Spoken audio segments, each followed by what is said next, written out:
Assalamualaikum, selamat pagi, selamat siang, dan selamat malam anak-anak. Apa kabar semuanya? Semoga sehat selalu ya. Alhamdulillah, puji syukur kita panjatkan kehadiran Allah Subhanahu wa Ta'ala. Karena walaupun dalam kondisi yang penuh keterbatasan seperti ini, kita masih bisa bertatap muka, walaupun secara virtual untuk melakukan pembelajaran jarak jauh. Nah, tidak lupa Ibu ingatkan kembali untuk tetap melakukan protokol kesehatan COVID-19. Jangan lupa cuci tangan, menggunakan masker, dan jarak anak-anak. Perkenalkan, nama Ibu Ana Zuhria. Nah, di sini Ibu akan mengajarkan pelajaran otomatisasi tata kelola sarana dan prasarana. Mungkin sebelumnya ada yang pernah lihat Ibu di lingkungan sekolah ataupun pada saat ulangan sempat ngelihat Ibu pada saat di awas atau gimana. Nah, di sini sebelum pelajaran dimulai, alangkah baiknya kita berdoa dulu ya, atau misalnya sebelum mulai Bismillahirrohmanirrohim. Ya anak-anak, langsung saja ya. Pada kesempatan kali ini kita akan mempelajari tentang kompetensi dasar ruang lingkup administrasi sarana dan prasarana kantor.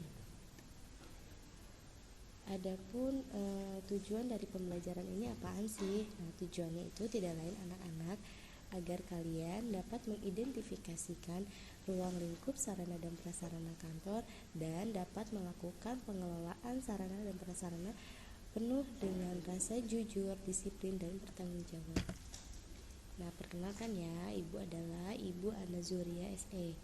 Sumber buku yang digunakan adalah buku otomatisasi tata kelola sarana dan prasarana kelas 12 penerbitnya Erlangga.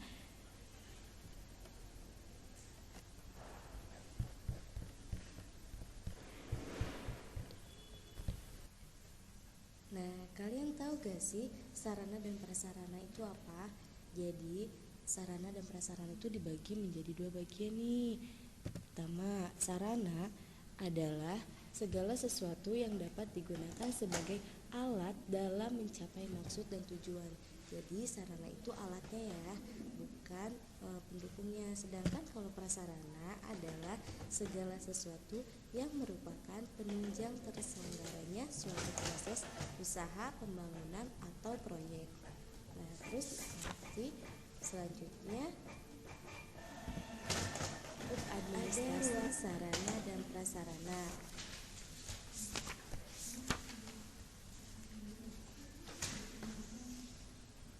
Apa aja sih ruang lingkup sarana dan prasarana?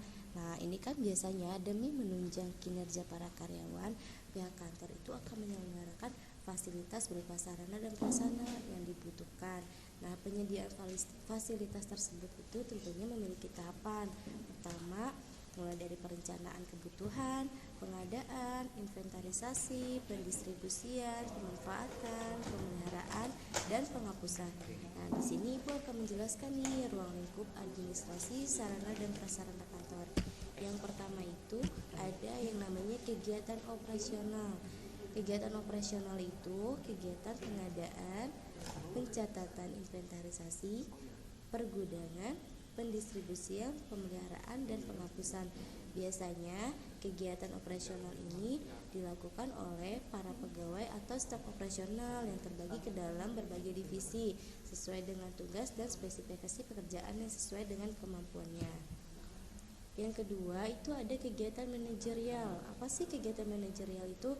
Kegiatan manajerial itu biasanya memiliki peranan vital karena menentukan masa depan dan alur kerja pada suatu perusahaan dalam jangka waktu tertentu. Kegiatan ini biasanya dilakukan oleh satu atau beberapa orang yang ditunjuk sebagai manajer penanggung jawab.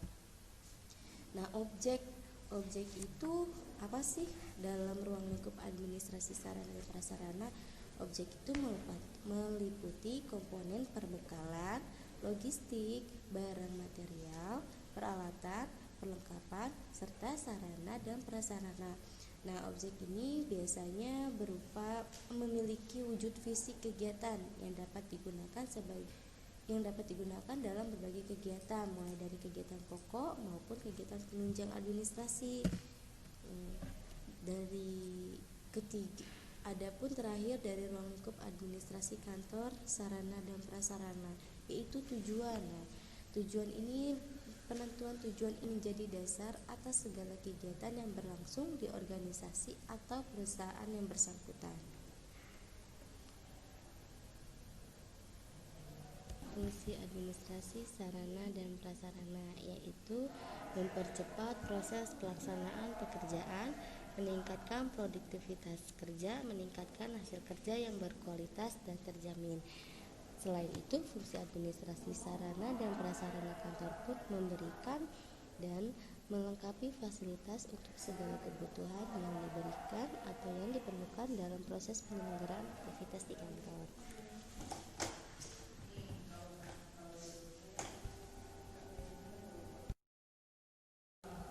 Adapun prinsip-prinsip administrasi sarana dan prasarana kantor. Yang pertama yaitu prinsip pencapaian tujuan. Dalam prinsip pencapaian tujuan ini, administrasi sarana dan prasarana dapat berhasil dilaksanakan apabila semua fasilitas yang disediakan siap digunakan dan biasanya akan meningkatkan efektivitas kerja dan mampu memperlancar tercapainya tujuan perusahaan. Yang kedua, ada prinsip efisien. Pada prinsip efisien ini, penggunaan semua fasilitas dilakukan dengan perencanaan yang dilengkapi dengan petunjuk teknis apabila dilakukan agar kegiatan yang menggunakan segala fasilitas tersebut tepat sasaran dan mengurangi yang namanya pemborosan. Nah, ada juga prinsip administratif. Prinsip administratif ini biasanya pengelolaan perlengkapan sarana dan prasarana.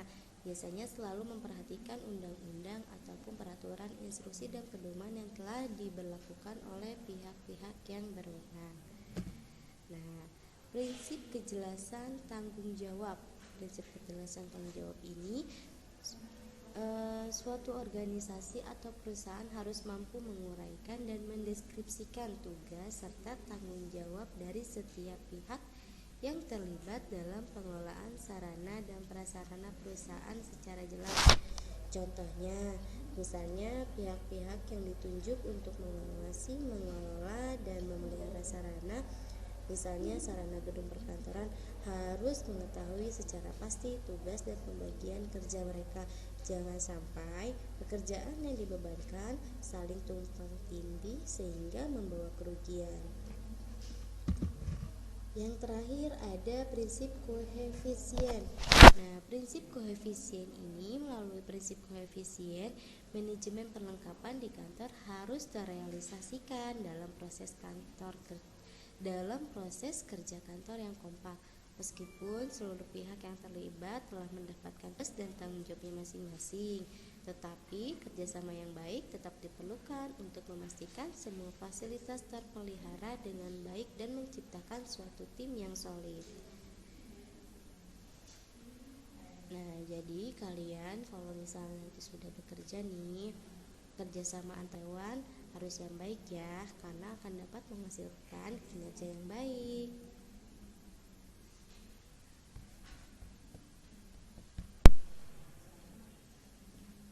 Sampai di sini sudah paham ya. Jadi kesimpulannya yang harus kalian bedakan adalah sarana itu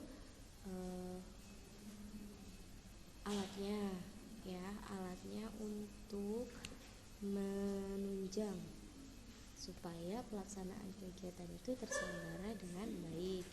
Kalau prasarana itu yaitu penunjang dalam pelaksanaan kegiatan. Contohnya prasarana adalah taman sekolah, gedung, ruangan, halaman sekolah, kantin, toilet, atau misalnya perpustakaan, itu termasuk prasarana.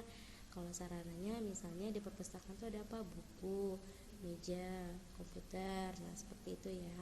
Sekarang tugas keterampilan kalian adalah lakukan pengamatan mengenai sarana dan prasarana yang ada di lingkungan sekitar kalian.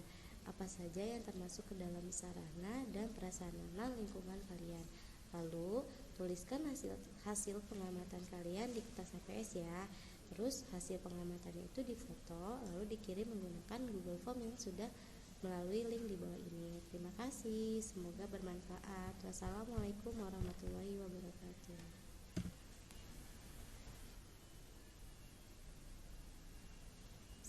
terus dan sehat selalu.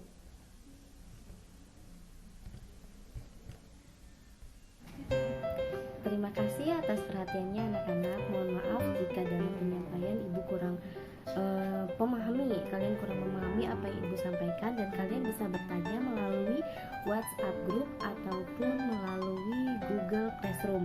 Jangan malu bertanya ya, malu bertanya sesat di jalan. Kita akhiri dengan mengucapkan alhamdulillahirobbil alamin. Assalamualaikum warahmatullahi wabarakatuh.